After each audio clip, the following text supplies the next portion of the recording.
Olá, advogados! Nesse corte do TreeMindCast, nós falamos sobre marketing digital para advogados. O nosso objetivo é te ajudar a tomar uma decisão. Caso você esteja começando suas ações de marketing, caso você já esteja fazendo, mas ainda não está tendo bons resultados, aqui a ideia é te mostrar quais ações são as mais recomendadas para você começar, levando em consideração o que você já sabe, levando em consideração aquela rede que você tem mais familiaridade e também aquela que pode te trazer um resultado melhor. Se você ficou interessado e quer saber mais, acompanhe o nosso bate-papo. Eu vou começar puxando aqui, vou fazer uma pergunta então, sobre marketing digital para advogados ou marketing digital, né, de advogados para outros advogados, que acontece também na Zeno e para o cliente final. Né? Matheus, a gente conheceu como a Guirra, certo? Antes da Zeno. Certo. E eu até não sei, nunca perguntei se o Matheus, se ele gosta que a gente fique lembrando da Guirra e tal, enfim. Eu tô com a camiseta da Guirra hoje. Ah, é? Então tudo bem. Olha aí, ó. E, cara, então tá e sabe por que eu tô tocando nesse assunto? Porque eu adorava, eu via a rede social e falava, cara, esses caras são massa, os caras sabem publicar uns negócios, e a gente ficava aquela assim, porra, a gente não sabe fazer esse negócio tão bem quanto eles, né? Mas eu queria perguntar para ti, assim, ó, olhando para trás hoje, olhando para Zeno, né? Então, da Guirra para Zeno, de tudo que você já fez até hoje. Se fosse para você, né, apostar em uma estratégia como sendo a principal, assim, sabe? Fala assim, puta, fosse começar lá atrás, Matheus, sozinho, tomando aquela decisão, vou bater nisso aqui por 2, 3, 4, 5 anos. Qual seria essa estratégia, assim, que você olha de tudo que existe no mercado, porque o marketing é muito amplo, e por quê? Legal. Eu acho que na Guirra, tudo que você falou, a gente investiu muito em rede social e aí não foi uma questão de... perdão, gente. Não foi uma questão muito de estudo, foi uma questão... Eu, Matheus, saindo da faculdade de Direito, com alguma experiência em gestão, para mim o caminho óbvio, né, que a gente imagina para ter clientes precisa de rede social, porque é por ali que vai entrar clientes. E apesar de, né, ter chegado em resultados legais, ter uma rede social bonita, o que a gente descobriu que não é a rede social que traz cliente para a gente. Né? Pelo menos na advocacia, para o nosso segmento, Exato. Não era ali que estava o resultado que a gente precisava. Apesar de conseguir seguidores, apesar de conseguir ter uma imagem, né, um reforço de marca legal, não gerava conversões no final do dia para a gente. E foi ali a primeira, acho que, decisão... Depois de quanto tempo? Acho que levou muito tempo para a gente entender que a gente estava do lugar errado. Aquela respirada, puta, levei 2 anos para descobrir isso. Acho que não chegou em 2 anos, mas olha, quase chegou, assim. E a gente começou a entender que o Google, que é o Ads, né, realmente a mídia paga ali, e SEO, e blog, conteúdo, ia gerar para a gente muito mais resultado do que rede social. E começou a gerar, né? Já está gerando, né? Foi essa virada de chave que marcou muito a gente. Então, hoje, claro, a gente se preocupa muito com rede social, só que a gente olha muito mais pelo viés de marca para ajudar ali o time de vendas, né, na hora de fazer uma venda, fazer um fechamento, mostrar para eles que a gente é realmente uma empresa séria, que, né, que tem uma reputação por trás e tudo isso. Mas para atrair atração mesmo, a gente hoje está muito mais focado em Google, com mídia paga e SEO de conteúdo, né? Então, esse tem sido... Assim, então, se eu pudesse falar com o Matheus do passado, Google seria isso. Principal. O resultado não tem comparação, assim. Legal. E você, Ju, olhando para trás, assim, daquilo que a gente já fez, né? São 3 anos ali, o que você acha que foi mais acertado? O que você acha que faltou? E se fosse para escolher uma coisa, puta, deveria ter começado antes, né? Inclusive, daquilo que a gente fez até aqui. Pergunta difícil, porque eu gosto de tudo que a gente faz. E eu defendo a junção de tudo, né? Mas, realmente, se fosse para escolher uma coisa, eu iria para a parte de posicionamento orgânico. Acredito que nós começamos bem, a gente nunca deixou de fazer, mas nós acertamos mesmo no formato, criando um planejamento estratégico, analisando concorrentes, analisando palavras em alta. Foi depois de 1 ano e meio, mais ou menos, que a gente já estava produzindo conteúdo. Então, antes, produzia conteúdo, mas era tipo, o que eu acho que eu devo falar? E aí abordava. Depois foi com uma pauta definida, eram conteúdos aleatórios que vocês pegavam, daí vocês começaram a fazer planejamento para exatamente. Atingir o público. Então, acho que isso foi a principal diferença. E hoje, inclusive, a gente tem muito acesso orgânico assim, ao nosso site. Legal. E começou a crescer bastante depois que nós realmente pensamos em uma metodologia, sabe? Estudamos sobre isso, fizemos alguns cursos. E aí a gente entendeu, não, tem que produzir conteúdo, é essencial, mas... tem um porquê, né? Você tem que ter um motivo. Aí você começa a pensar no teu cliente final, nas dores dele, nas dúvidas, no que ele precisa, né? A gente começa a ver daí o funil do marketing mesmo, pensando na atração, pensando em conteúdos topo de funil para trazer mais pessoas, depois conteúdos meio e conteúdos fundo para educar o público, né? Então, isso eu tenho hoje, assim, que é realmente essencial. Mas a gente também tem ads, né? Então, também faz bastante sentido. Você fala isso, começa a me dar um frio na barriga, porque eu sei que esse é um lugar que a gente tá patinando muito ainda. E daí você tá tocando bem na minha ferida, assim. É verdade. Não, tipo, tá falando aquilo que eu já sei, né? Não me lembra disso. É tipo ir pra igreja, assim, tá ligado? Você vai pra igreja, o sermão do domingo agora foi um negócio que eu já sei, o padre falava, eu vou baixar a cabeça e falar que eu fingir que não é comigo. Sim. Porque eu acho que é bem... quando a gente fala em ads e orgânico, a gente tá falando em longo prazo e curto prazo. Exatamente. E eu sinto que a gente conseguiu desenvolver uma boa veia ali no curto prazo, de gerar ads, de gerar produtos específicos, né, e que monetizam bem pra gente, mas a nossa visão de longo prazo ainda tá frágil, né? Quando você fala de conteúdos aleatórios, falta de planejamento estratégico, eu sinto que a gente tá ali ainda. E assim, o ads é o que você comentou, é o curto prazo. Então, se você, igual a gente, nós fazemos ads até hoje, né? Mas a gente sempre está pensando na sementinha que nós estamos plantando hoje para colher no futuro. Então, isso que é importante. E, realmente, o ads, ele te salva, né, no primeiro momento. Mas você acaba ficando refém da plataforma. Então, se você não começar a plantar a semente do orgânico, você sempre vai precisar investir. Matheus, esse incêndio que a gente vai precisar apagar daqui a pouco. Se você é advogado, se liga nesse insight que pode mudar completamente a tua visão de como atuar no direito e prospectar vários novos negócios. Exemplo de lei. Após uma decisão de lei como a LGPD, por exemplo, qual é o tempo que leva até que o efeito manada de contratações aconteça? Se não tivermos a reforma tributária, o que acontece antes e depois? Quais são as contratações, as demandas jurídicas que acabam surgindo no mercado? O que nós fazemos aqui é justamente isso, é ciência de dados aplicada ao direito, analisando o histórico daquilo que já aconteceu com os novos fatos que vão impactar na economia e, naturalmente, nas contratações do seu escritório. Clique em Saiba Mais e dá uma olhada na versão gratuita da ferramenta ou fale com um dos nossos especialistas em gerar negócios na advocacia. Cara, eu tenho construído uma tese que esses dias um amigo que tem uma empresa relativamente grande, ele me perguntou sobre isso, falou, cara, se eu pudesse escolher e tal, até por isso que eu trouxe como sugestão, eu falei para ele assim, cara, eu tenho percebido cada vez mais a ligação de um dado, assim, que é o resultado final, que é a última ponta, a última linha, conectado com todas as estratégias possíveis do marketing. Sim. Tá? Eu tô chamando ela de lógica do 1%. Eu quero dizer o seguinte, que na maioria das situações, no final, na última linha, você vai ter sempre 1% em termos de resultado. Que o resultado que eu estou dizendo não é fechamento de contrato. Então, você pega e separa 1%. Aí você fala assim, 1% é pouco ou é muito? É pouquíssimo. Sabe? Tipo, aí você fala, puta, é pouco. Se 1% é pouco, lá na primeira, lá em cima, na primeira linha de cima, na linha superior, tem que ser eu muito preciso ter grande. muito grande. E aí aquilo define muito para o caminho que você vai. Então você fala assim, puta, exemplo, né? Então olhando para trás hoje da Trimind, coisas que a gente acertou e coisas que eu acho que a gente, e que olhando para uma estratégia eu diria que faria mais sentido. E que ela é bem doida, porque no primeiro momento eu não apostaria nela, mas no segundo eu diria, puta, é ela. Seria aquilo que gera mais tráfego, porque vai me possibilitar a longo prazo ter este 1% mais sólido. O que acontece? Vou dar um exemplo para ficar fácil, né? O advogado tem lá, puta, eu tenho 1000 acessos no meu site. Então se você tem 1% de conversão em contatos, não em contratos, ele tem 10 pessoas falando com ele. Se ele é um puta vendedor, aquele contato é qualificado, independentemente daqueles critérios de qualificação, ele vai fechar lá 3 negócios. Então, de 1000, ele fechou 3. Se ele fechar bem. Né? Se ele fechar bem. 30%. Esse de passagem é bom pra caramba. Na média, o cara vai fechar 1. Então, para ele fechar 10 contratos no mês, ele tem que ter 10 mil contatos. Tem que ter 10 mil acessos. Então, ele tem que pensar que estratégia que eu vou fazer agora que vai me possibilitar 10 mil acessos orgânicos de um cliente que realmente, desse 1% que pode vir fazer contato comigo.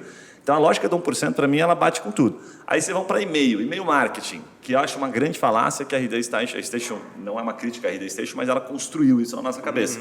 E ela fez certinho. A indústria, o marketing... Não, o marketing dela foi sensacional. Sensacional. Cara, e eles constroem isso brilhantemente. Por exemplo, a RD vive, a Rock Content também, do tráfego orgânico e tal, do funil de inbound marketing. Claro, eles têm 1 milhão de acessos, cara. Então faz a conta aí de 1%. Né? Não tem como não. A lógica é a mesma. Aí resultado. A gente que é pequenininho, contrata a ferramenta achando que, opa, vou contratar a ferramenta e vou me dar bem. Aí você vem lá com os seus 1000 e-mails que você tem na tua base, que você acha que é uma puta de uma base, e no final você vai ter 10 contatos. Ou nada, porque por e-mail tende a ser menor. Então quando você olha para 1%, e aí você define, puta, eu vou olhar para longo prazo e curto prazo. Fica mais fácil de você olhar o jogo. Então você fala assim, pô, se no longo prazo eu consigo SEO orgânico, vai demorar uns 2 anos, o que eu posso fazer para que esse 1% aconteça no curto prazo? E aí vem o Google Ads. Então vou fazer uma campanha aqui, vou fazer um vídeo e vou levar para o YouTube, que eu vou aparecer para 50 mil pessoas pagando. Então eu antecipo aquele tráfego que em tese eu vou conseguir organicamente, se eu estiver fazendo as duas coisas conjuntas, sabe? Legal. Então, para mim, o 1% ele tem feito muito sentido, assim, na hora de definir uma estratégia. Então, olhando para trás, eu diria, cara, o YouTube ajudou muito para a gente, e hoje o formato que a gente tem de gravar um podcast aqui, que ele se espalha para o YouTube, é o que mais atinge gente, é o que mais tem potencial, em primeiro lugar, junto com o orgânico de blog. Até acho que ele dá mais resultado do que o orgânico de blog, porque ele tem um pouco mais de envolvimento.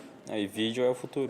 Então a gente foi, assim, sem querer, a gente acertou olhando, e não olhava para isso, olhava só para consistência, sabe? Então o nosso YouTube nem é uma baita de uma referência, mas com tanta, sabe, consistência que a gente tem, são mais de 400 vídeos lá, a gente conseguiu vencer essa barreira, sabe? Então olhando para trás eu diria, isso para mim fez toda a diferença pensando no volume, já que 1% é o nosso número final. Faz sentido ou não? Faz total sentido. E eu trouxe um ponto aqui que eu queria compartilhar para vocês, ajudarem a gente a refletir para o advogado que nos acompanha principalmente, que eu percebo que tem alguns estereótipos diferentes, né?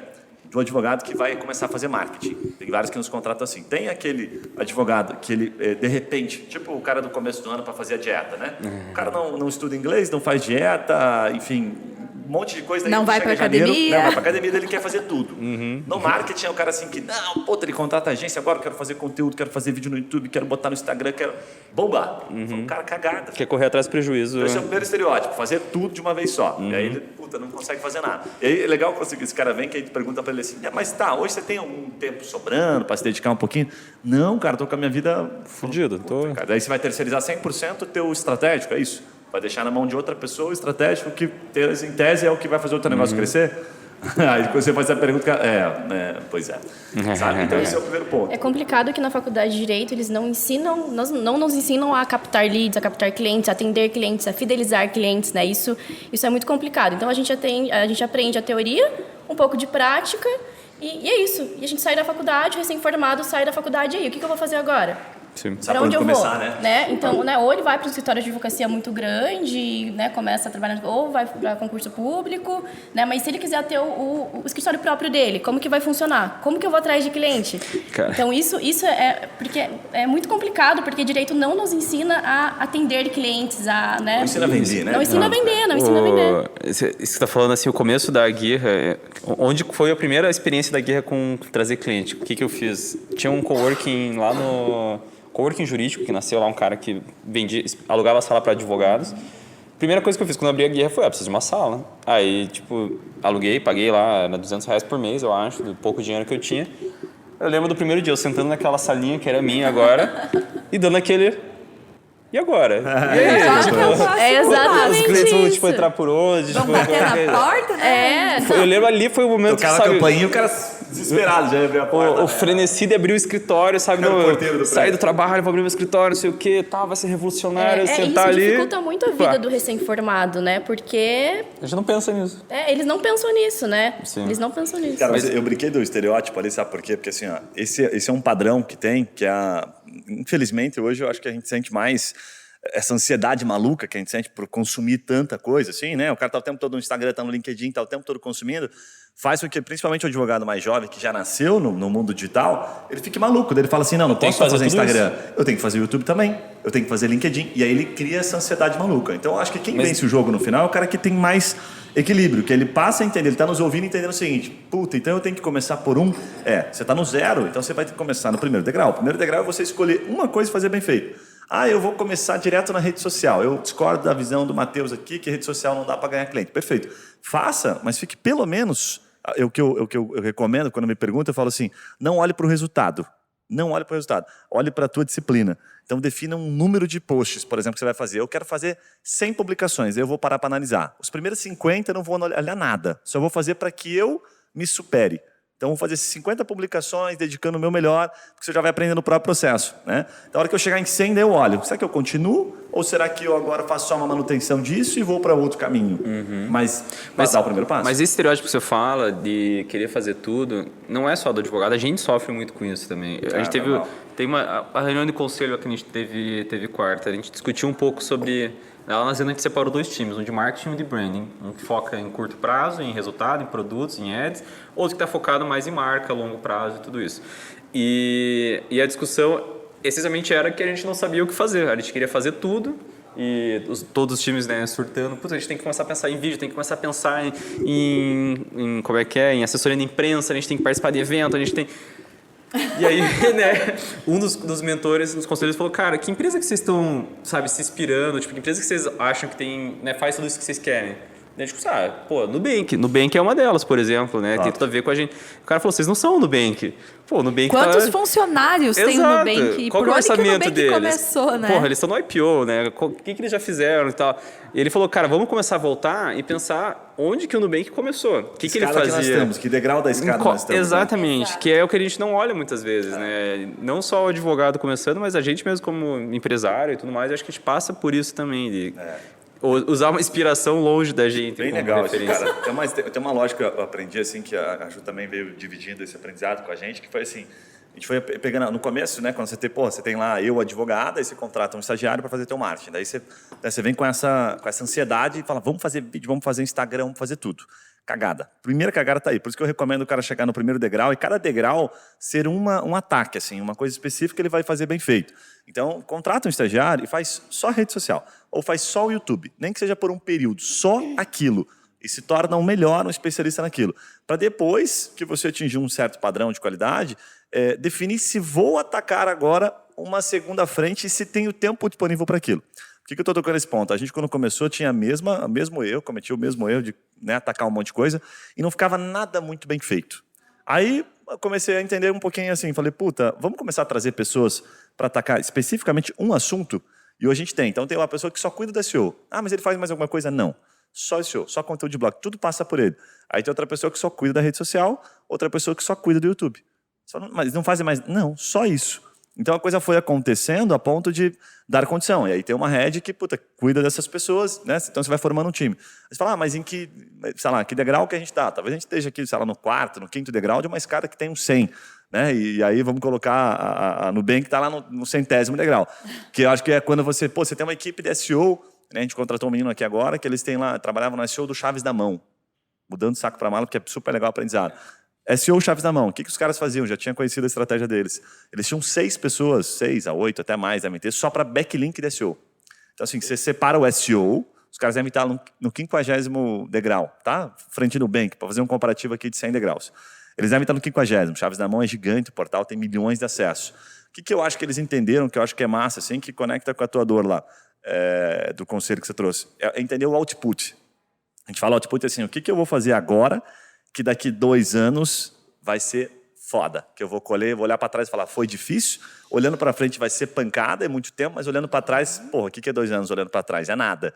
Para um negócio que vai ser animal. Então a escolha, ao meu ver, ela está bem nisso, assim, está nesse contraponto. Fala, pô, tô olhando para 2 anos, aqui é o canal. Por quê? Porque esse 1%, nesse canal que eu estou olhando, esse tiro na lua aqui que eu vou dar, vai ter muita gente lá. Então, aí você vai escolher, né? Se é YouTube, se é redes sociais, onde você tem mais familiaridade, é onde o teu negócio se encaixa um pouco mais, onde você atinge mais pessoas. E aí eu toquei no ponto do Chaves da Mão pelo seguinte, que eu acho que é o crescimento natural. Os caras hoje têm uma equipe de SEO, o output deles é orgânico, porque todo mundo vai lá e procura. Apartamento em Garopaba de 3 andares, não sei o quê. Então eles têm muito tráfego via Google, que conecta com o que você trouxe no primeiro momento. O que os caras fazem? Eles têm uma equipe de SEO, dentro dessa equipe de SEO, só SEO, eles têm umas 8 pessoas que ficam só prospectando backlink. E para quem está nos ouvindo ou não sabe o que é backlink, é conseguir a citação, a menção do portal Chaves na Mão, naquele blog, né, de um casal que fala sobre viajantes, como passar um final de semana muito bonito no interior de São Paulo. Entendeu? E aí vai lá, aparece o Chaves na Mão, para você, sei lá, alugar um apartamento, se você quiser morar naquela cidade, esse tipo de coisa. Percebe a lógica? Sim. Então hoje nós temos um de SEO. O que eu acho que é o nosso caminho? Daqui a pouco vai ter mais um, e mais um, e mais um, e aquele time de SEO vai ficando maior, porque aquele negócio para a gente faz parte de um projeto muito grande. A gente está olhando aquilo como output. Tá? Sim, nossa, total. Isso, uma coisa que você falou no começo aí me deu dá uma certa lembrança. Você falou de trazer, vamos lá, eu sou um advogado, estou começando, vou trazer um estagiário de marketing para mim. Eu acho que aí também foi um erro meu lá no começo, porque eu fiz exatamente isso. Começando a Guerra, quando a gente conseguiu começar a trazer um pouco de dinheiro, a gente, cara, vamos expandir a equipe. Eu gosto muito de trazer pessoas júniores e desenvolver. Eu acho que é muito a nossa veia, né? A gente faz isso até hoje. Com certeza. Até no time de vendas é bem isso. A gente pega do zero e treina as pessoas. E aí eu trouxe vários estagiários, acho que foram 5 estagiários na época, um para cuidar de cada área, uma pessoa de marketing, então era uma pessoa bem júnior de marketing, uma pessoa de vendas, uma pessoa para operação, uma pessoa do financeiro e não lembro quem mais.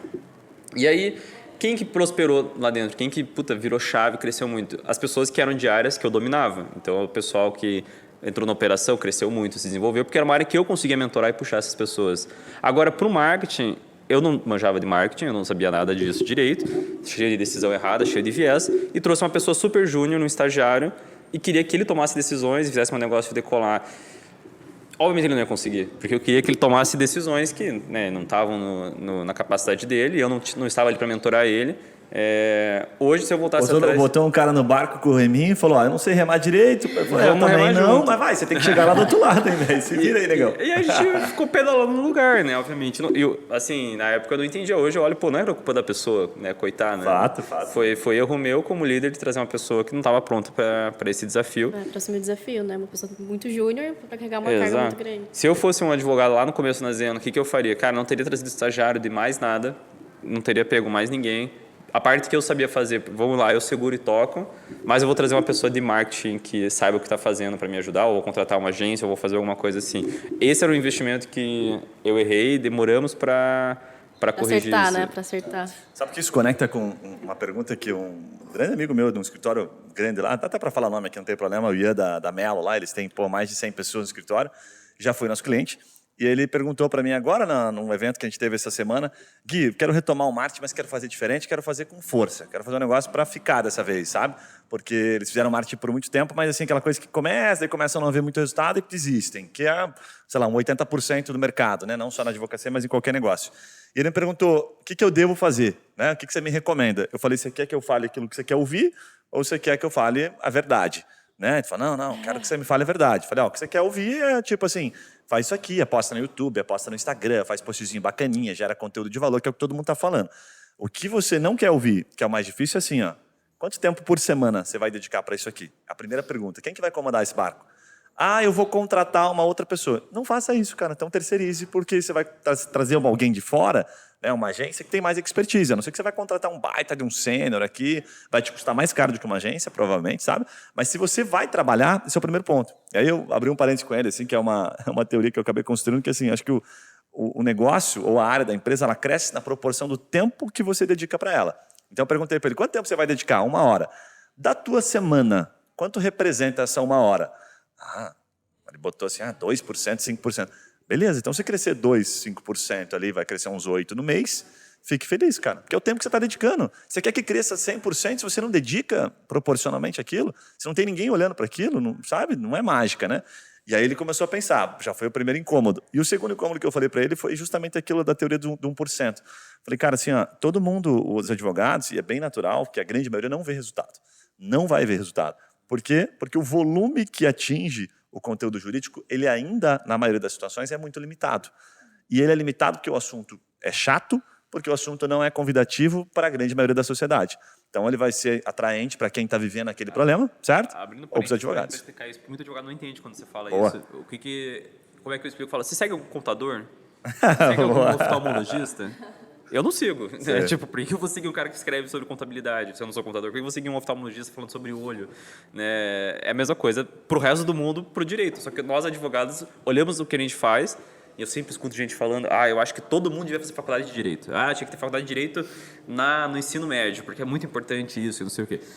Eles têm uma mentalidade que as pessoas vão querer muito seguir isso, porque a pessoa quer ficar informada. A pessoa não quer ficar informada. Você quer ficar informado? Você quer ver dancinha no TikTok, é isso que você quer. E o advogado não entende isso muito bem. Então, quando você... É só você pegar aquele dado, né? Que é assustador, ao mesmo tempo é relevante, mas ao mesmo tempo assustador, né? Dizem que de tudo que a gente consome em mídia geral, tá? Instagram, YouTube e tal, 80% é entretenimento. Então, a gente pensa assim, toda a informação, né, isso a gente já sabe, está disponível no Google, né? O Dr. Google e tudo que a gente já aprendeu, está tudo disponível ali. Mas 80% de tudo que a gente consome, o nosso tempo na internet, no Brasil, salvo engano, está entre 3 e 6 horas. A gente é um dos países que mais gasta. É um dos países que mais gasta. A gente está atrás do Japão e tal, outros países que gastam mais tempo que a gente. Mas se 80% daquilo que a gente gasta é entretenimento, a gente pouco consome aquilo que de fato vale. Então a gente sabe que a informação está ali, e aí ficou aquela coisa aquela linha meio tênue, né? Entre a gente ser bombardeado por aquilo que mais nos interessa, e aí as grandes empresas vivem disso, né? Então a gente não passa 3 horas no Instagram à toa vendo conteúdo de valor, a gente passa vendo a vida das outras pessoas, vendo coisas super legais, marcas que nos interessam, vídeos engraçados, esse tipo de situação. Porque se fosse para ver conteúdo de valor, a gente não ficaria.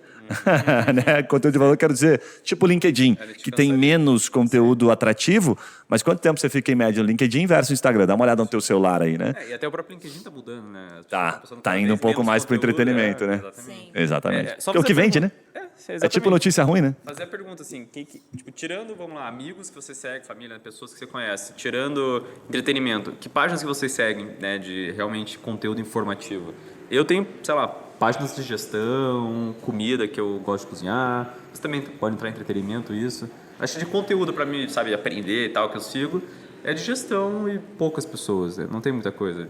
E não acho que uma pessoa do dia a dia normal, né, uma pessoa padrão que a gente fala, vai estar seguindo um advogado que ele quer se informar sobre direito. Esse é o ponto principal.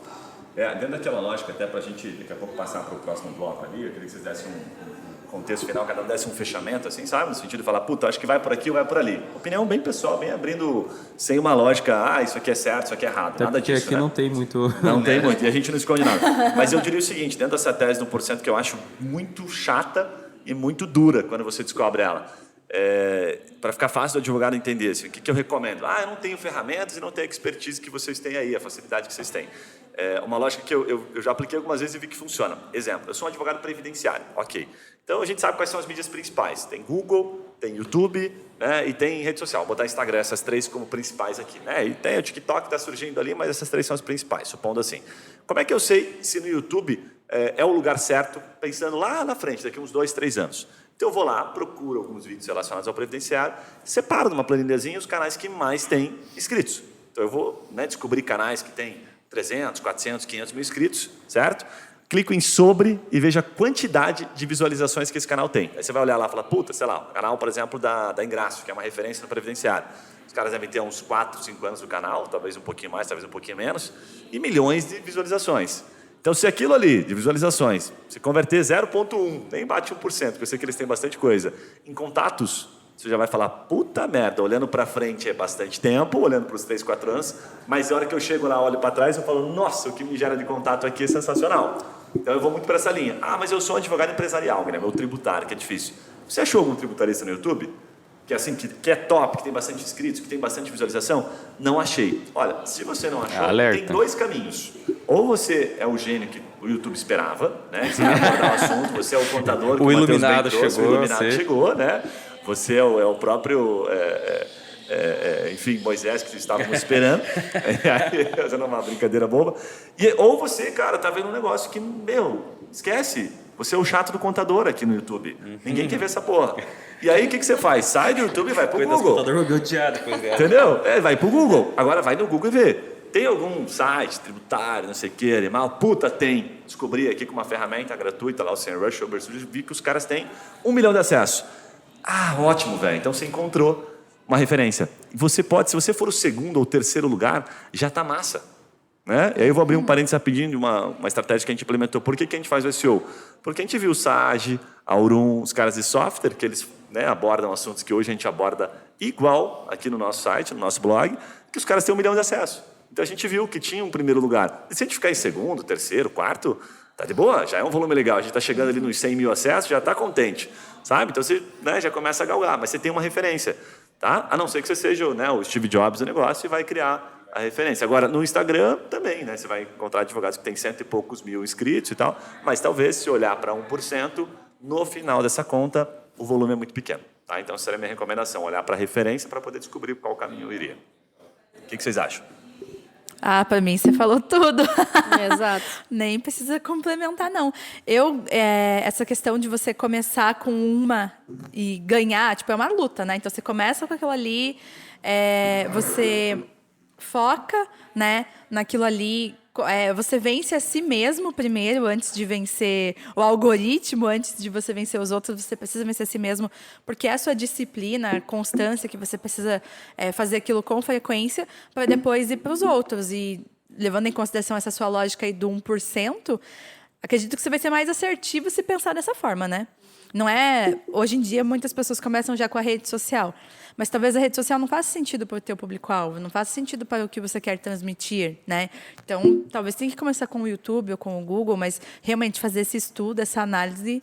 Faz bastante sentido e pode ter mais chance de você acertar, né? Eu acredito que a pessoa também tem que se autoconhecer ao ponto de o que eu me sinto mais confortável fazendo, o que eu prefiro fazer agora. Né? A pessoa é uma pessoa mais pública, ela gosta de falar no Instagram, ela gosta de gravar selfie falando no Instagram. Pô, né, seria legal começar, uma pessoa que gosta de gravar conteúdo para o YouTube.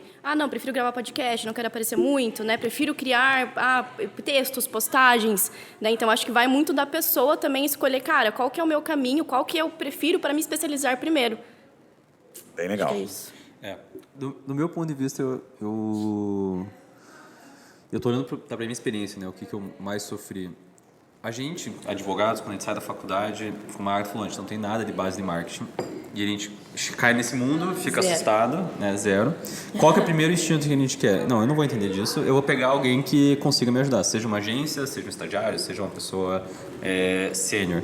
Só que se a gente não começar a dominar esse braço, a sensação que você fica nesse ambiente é quando você vai igual quando você vai numa mecânica e o cara começa, teu carro tá com tal problema, a gente tem que trocar o carburador de não sei o quê, e você fica, caralho, será que é verdade? Será que não é? Será que eu tenho que trocar mesmo? Será que ele tá me passando a perna? Se a gente não começa a entender desse ambiente, é assim que eu me sentia no começo, né? Tanto lidando com a agência quanto lidando com o estagiário interno, eu não tinha uma base para avaliar as decisões, para avaliar resultado, para avaliar nada. Então, mesmo que você tenha dinheiro para contratar uma pessoa para terceirizar, você tem que dominar também. É diferente de uma área, sei lá, você não precisa dominar do financeiro, de gestão financeira, você pode contratar um consultor financeiro. Não é uma via estratégica sua que você vai precisar. O marketing, ele vai ser o caminho que você vai ter que estar eternamente lidando com ele.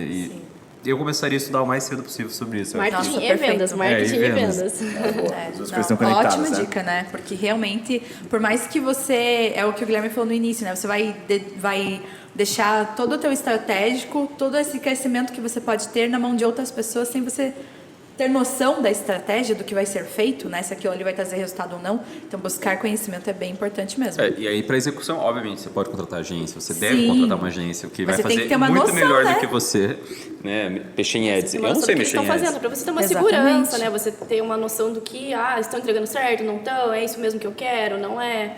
A gente tem um negócio, você falou de agência aqui, para não parecer que a gente está vendendo peixe, né? E eu sempre recomendo isso para o cliente, sabe? Os caras mais chegados, assim, o que entendem a lógica, porque a maioria não vai ter resultado com a agência, mesmo contratando uma agência que tem mais expertise. Infelizmente, a maioria não vai ter resultado. E por que isso acontece? Acho que tem dois tipos de cliente que contrata. Tem o cliente que contrata e participa do processo. E ele é curioso e ele aproveita para aprender. Ele está contratando umas pessoas que entendem mais do que ele vai sugar todo aquele conhecimento com uma intenção depois de, por exemplo, montar a própria equipe ou com uma intenção de ambos crescerem juntos. Então, você tem, acho que, essas duas situações, né?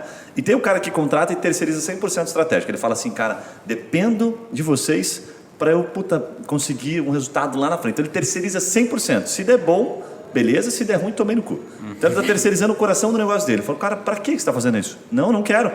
Se eu soubesse assim que o cara está terceirizando todo o sucesso do negócio dele, na hora que ele contrata uma agência, eu falo, me desculpa, mas estou fora. Quanto tempo você vai dedicar para isso? Imagina daqui 3, 4, 5 anos você fala assim, meu escritório quebrou, velho, porque, vou te falar a verdade, lá atrás não deu certo.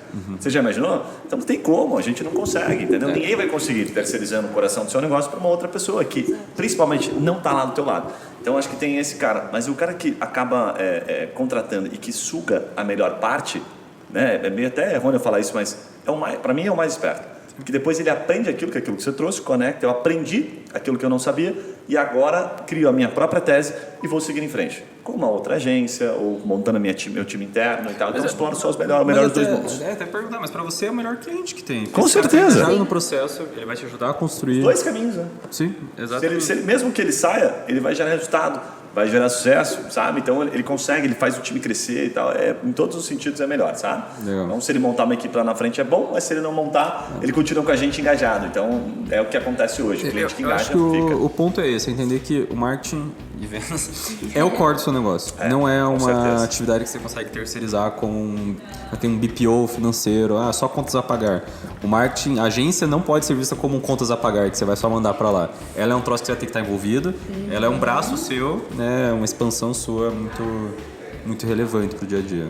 Se você curtiu esse conteúdo, achou ele relevante para você, ou se você acredita que ele pode agregar para outros advogados, outros colegas seus, não deixe de compartilhar com essas pessoas, deixe um comentário pra gente, curte o vídeo e assista outros vídeos aqui do nosso canal, que eu tenho certeza que você vai gostar muito do nosso conteúdo.